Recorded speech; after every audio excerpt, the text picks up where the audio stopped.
Okay, quick Talon F7 update. I finally got the firmware flash. It ended up being a driver outside of the STM driver module that you install, and it was required for this. So I downloaded that, installed it, worked fine. When I went to test the motor, so I just kind of brought it into beta flight, and I armed the motors to check everything. It was acting weird. The ESC is acting weird. It's on D-Shot, but it would only spin up this motor, and then sometimes it would spin up this one. So I'm wondering if the wiring is correct. I know it goes left to right from the top of the motor, I'm assuming, and then top to bottom over here. I assume it's the same all the way around, but I don't know which direction they're supposed to go. I don't even know if it matters, to be honest with you. I think it's about reversing whatever motor you have to once you get the wires hooked up.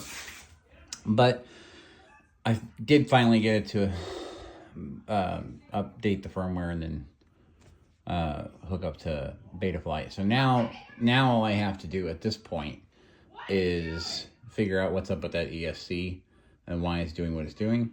And if all else fails, then I'll probably do a different frame that'll hold my SpeedyBee F405, because I have a regular 405 that's not a wing, and then I will hook these up to that, since that's 4S to 6S I think on the F405, and this is 4S anyway, so it'll work just fine, I think.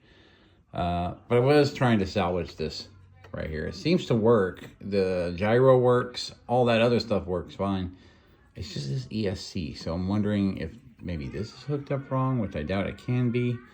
Or the wiring to the motors is hooked up wrong. I'm going to have to figure out a way to test each individual motor separately to make sure. But I'm making some progress with the garage sale drone. Can't beat it for a buck, right? You got good motors, I hope. So everything looks brand new, so everything sounds good, feels good. Yeah, everything's pretty good, except that ESC. I don't know what's going on with it, so I'll have to check it out and go from there. Keep you updated.